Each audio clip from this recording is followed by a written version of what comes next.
কি করো?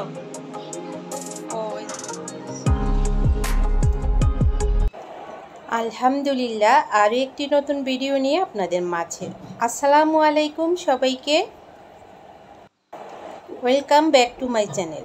আশা করি সবাই ভালো আছেন। সবাইকে শুভ সকাল। রাত্রের বেলা খাওয়া দাওয়ার পরে যে হাঁড়ি পাতিলগুলো ধোয়ার পরে শুকানো থাকে আমার রান্নাঘরে, সেগুলো এখন জায়গা মতো রেখে দিলাম। প্রতিদিনের কাজকর্ম লাইফস্টাইল নিয়ে আমি আমার কুকিং অ্যান্ড ব্লগ ভিডিওতে। আশা করি সবাই ভালো থাকবেন আর শুরু থেকে শেষ পর্যন্ত দেখবেন, স্কিপ না করে। আশা করি অনেক ভালো লাগবে। তো সকালবেলা প্রথমেই তো প্লেটগুলো সব জায়গায় রেখে দিয়ে এরপরে চুলার পাড়টা মুছে নিয়ে, এটা দৈনন্দিন যে কাজকর্ম আর কি। কষ্ট করে মূল্যবান সময় নিয়ে আমার ভিডিওগুলো যারা দেখছেন দেশ এবং দেশের বাইরে, সকল আপুরা ভাইয়ারা, আমার আন্টি আঙ্কেলরা, ছোট ছোট সোনামণিরা, আশা করি সুস্থ আছেন। তো এখন আমি চুলাটা মুছে নিয়ে কাজকর্ম শেষ করে সকালবেলার নাস্তা তৈরি করছি আর কি। নাস্তা বলতে এখন নুডলস পেয়েছে। প্রতিদিন বাচ্চারা এত নুডলস পছন্দ করে কি আর বলবো। তো ওনাদের জিজ্ঞেস করতে হয় না, তার আগেই বলে দেয় যে নুডলস পাক করো। এই 2-3 দিন নুডলস ছিল না, আমি বলেছিলাম যে নুডলস নেই, তো কোনো কথা নেই, কিন্তু এখন আছে, দাও। যাই হোক, নুডলস বসিয়ে দিয়েছি আমি। আর এখানে আরেকটা স্বাদের মশলা দিয়ে দিলাম এক্সট্রা। আর নুডলসের মশলা আগেই দিয়ে দিয়েছি, শর্টকাট নুডলস রান্না আর কি। তো এটা করে এরপরে আজকে আমি ভাত খাবো, পান্তা ভাত। তো বন্ধুরা, আমি এখানে বাচ্চাদেরকে নুডলস দিয়ে চলে আসলাম একটা ডিম আর 2-3টে শুকনো মরিচ ভাজতে। পান্তা খাবো। আর তোমরা কারা পছন্দ করো বন্ধুরা এই পান্তা ভাত? আমি জানি অনেকেই পছন্দ করো। আর যা গরম পড়েছে না, কি আর বলবো, পান্তা ভাত না খেলেই নয়। আর যদি সাথে থাকে লাল লাল করলা ভাজা, আগের দিন করেছিলাম, একটু লবণ নিলাম, যদিও কাঁচা লবণ একেবারেই খাই না, একটু লবণ বেশি দিয়ে তরকারিতে তারপরেই রান্না করি। ছোট বড় কেউই আমরা কাঁচা লবণ খাই না। আর কাঁচা লবণ বন্ধুরা তোমরাও কেউ খেও না, অনেকটা ক্ষতি। তো আজকে পান্তা ভাতে আমি শেষমেশ একটু কাঁচা লবণ নিয়েই নিলাম। খেয়ে দিয়ে তারপরে দৈনন্দিন কাজকর্ম, রান্না বান্না করে অনেক কাজকর্ম আছে তোমাদের সঙ্গে, সেটাই শেয়ার করছি। ডিমগুলো ধোয়া এবং শুকনা প্রায় হয়ে গেছে। কি করো? ও, এই যে ডিমগুলো ধুয়ে রাখছি সেগুলো। আচ্ছা তাই, আচ্ছা রাখো। এখান থেকে তো 3-4টা খাওয়া হয়ে গেছে, রাখো, শুকায়ে গেছে, ধুয়ে রাখছিলাম। তো বন্ধুরা, বলেছিলাম আগের ভিডিওতে যে আমার বেডশিটটা চেঞ্জ করব আর ছেলেরটা, তো তাই আজকে করে নিলাম। উঠিয়ে ওগুলো মেশিনে দিয়ে দিছি, একদম ধুয়ে মার নীল দিয়ে একেবারে শুকিয়ে আবার রাখবো। তো তোষক ঝেড়ে মুছে তারপরে এই যে বিছানা পেতে দিলাম। আর ছেলের রুমেরটাও এই দেখো, আমার রুমের চাদর চেঞ্জ করা হয়ে গেল। আর ওইদিকে চলে যাব এখন ছেলের রুমে। আর বৃষ্টি তেমন একটা হয় না, মাঝে মাঝে কীরকম যেন একটু একটু পড়ে, এরপর আবার শুকিয়ে যায় জায়গা। আর বাইরে থেকে প্রচুর ধুল আসে। আর যদি চাদর তোমার কালো হয় তখন কিন্তু শরীরে গরম গরম লাগে, কালো জিনিস। যাই হোক, ছেলের রুমটাও আমি এই যে চেঞ্জ করে দিলাম বিছানা। পর্দার কাপড়টা দিয়ে দেখলাম, পর্দার কাপড় সরিয়ে একেবারেই সাদা সাদা রোদ্রুতে। বন্ধুরা, চলে আসলাম আমি রান্নাঘরে।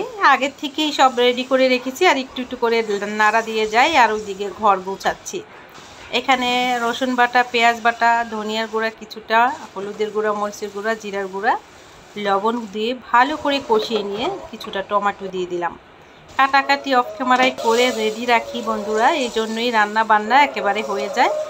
আর আমার সবচেয়ে প্রিয় মাছ বেলে মাছ, আমরা তো গ্রামের ভাষায় বলতাম বাইলা মাছ, জানি না তোমাদের এলাকায় কী মাছ ডাকে। এটা এত মজার, মাছটা খেয়েছি চচ্চড়ি করে, মাশাআল্লাহ, টমেটো দিয়ে, আর কোনো তরকারি বা ঝোলও দেইনি। মাছ মোটামুটি একটু বড় এবং টাটকা ছিল। তো দুপুরের মেনুতে এই বেলে মাছ। কার কার পছন্দ দেখো কালারটা। প্যান্ডেল কোন জায়গায় করছে? জায়গা খালি জায়গা আছে?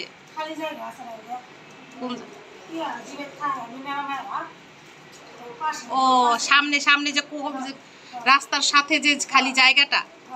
ও তাই ভালোই হয়েছে না? তো ফজরে নামাজ পড়ে শুইছি আর ঘুমাই নাই, জানেন না, এক ফোঁটাও ঘুমাই নাই আমার। সাজু কই কই গেছে? নাইট করছে? ও আচ্ছা। ইদানিং কয়দিন ধরে তো রাত্রে ঘুমায় না, আবার ফজরের নামাজ পড়ে শুইলে আর ঘুমায় না আমার। আচ্ছা, মিনারার সাথে আজকে কথা হয়েছে? তাই বাড়িতে গেছে? এতদিন বাড়ি ছিল না? ওরে দিয়ে আইসা পড়ছিল? ও মিনারা একাই না? না মানে ওই নতুন অবস্থায় তো বাড়িতে। আচ্ছা।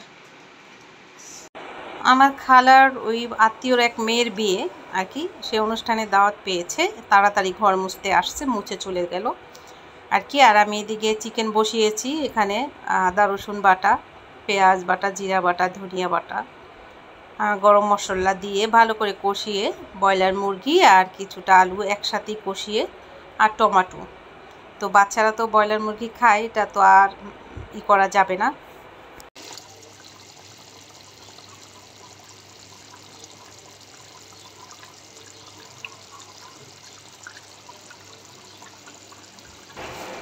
তোমাদের একটা জিনিস দেখাই, আমার বাচ্চা বড়টা এই যে হাড় ছাড়া যে একেবারে শুধু ফুলা মাংসটা, এই যে এইরকম মাংস, গরুর হোক মুরগির হোক, এরকম হলে খাবে, আর নাহলে পাতে দেওয়াই যাবে না।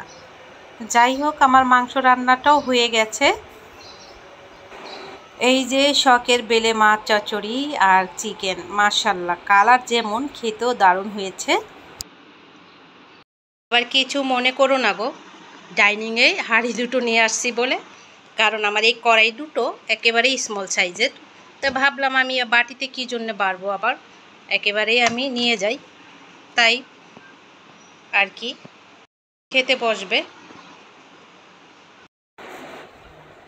এরপরে আমারও কাজ সারা, আর অরিজিনাল যে আসল কাজ সারা জীবনের শেষ করে এখন খেতে বসে পড়লাম। বেলে মাছ এতটা মজার তৃপ্তি করে খেয়েছি অনেক দিন পর, অনেক দিন হয় খাওয়া হয় না। খেয়ে এরপরে এই যে ওরা সবাই খাবার দাবার খেয়ে নিয়েছে, বাচ্চার বাবা সবাই। তো আমি এখন এই যে নিচ্ছি, খেয়ে দিয়ে নাস্তা তৈরি করব কিছুটা। চলো চলে আসলাম এখানে, কিছুটা বিফ কাবাব তৈরি করব, তার জন্য কিছুটা বুটের ডাল লাগবে আর কি। এই তো ডালটা এখনই ধুয়ে সিদ্ধ দেব। আর এই যে কাবাবটা, তোমরা সামনে যেহেতু ঈদ আসছে, কোরবানির ঈদে এরকম বিফ কাবাব তৈরি করে খেতে পারো, দারুণ লাগে যারা খাওনি। তবে আজকে আমার ডালের পরিমাণটা বেশি দেওয়া, ডালের পরিমাণটা কিন্তু বেশি দিবে না, মাংসের পরিমাণটা ডালেরটা এক সমান থাকলে ভালো হয়, বা একটু মাংস বেশি হলেও ভালো হয়। আর এই তো ধুয়ে পানি দিয়ে দিলাম, আমার ডালটা একটু বেশি দিয়েছি যাতে কাবাব একটু বেশি করে তৈরি করা যায়। আর কিনা মাংস কতটাই বা দিয়ে কি করা যায়, অত একটু সামান্য লবণ আর হলুদ দিয়ে সিদ্ধ করতে দিলাম। আর এইদিকে বর বলতেছে লেবুর শরবত দাও 1 গ্লাস, তো লেবু আর অরেঞ্জ মিলিয়ে তারপরে দিলাম আর কি। আর এইদিকে কিছুটা কাঁচামরিচ দিয়ে দিলাম। এখন সিদ্ধ হয়ে গেছে, ঠান্ডা হলে ব্লেন্ড করে নিব মাংস এবং ডাল একসাথে কিছুটা করার পরে আবার দেখা যায় মাংসটা পেঁচিয়ে যায়, এই জন্য আলাদাও করে নিয়েছি। আবারও বলছি, মাংসর পরিমাণটা বেশি দিবে বা সমান সমান রাখবে, দারুণ হবে, কাবাবগুলো ভেঙে যাবে না, মাংসতে ধরে রাখবে। এখানে পেঁয়াজ কুচি, গরম মশলা দিয়ে দিলাম, কিছুটা টালা জিরার গুঁড়া আর ধনিয়ার গুঁড়া, আর পেঁয়াজের বেরেস্তা, কালো গোলমরিচের গুঁড়া, কর্নফ্লাওয়ার দিয়ে দিলাম, আর দিয়ে দিলাম ব্রেড গামস 2 চামচ, কর্নফ্লাওয়ার প্রায় 1/3 কাপ দিয়ে দিলাম, আর একটা অর্ধেক লেবুর রস। আর বন্ধুরা সয়া সস দিয়ে দিলাম 2 টেবিল চামচের মতো। চলে আসলাম আমার বাগান বিলাসে। শখ তো থাকে, যাই হোক কিছুটা পুদিনা পাতার জন্য চলে আসলাম। কাবাবে পাতা পুদিনা পাতা না দিলেই নয়, না দিলে স্বাদটা থেকেই যাবে। তো ভালো করে ধুয়ে নিলাম, অতিরিক্ত ভালো করে ধুয়ে নিলাম।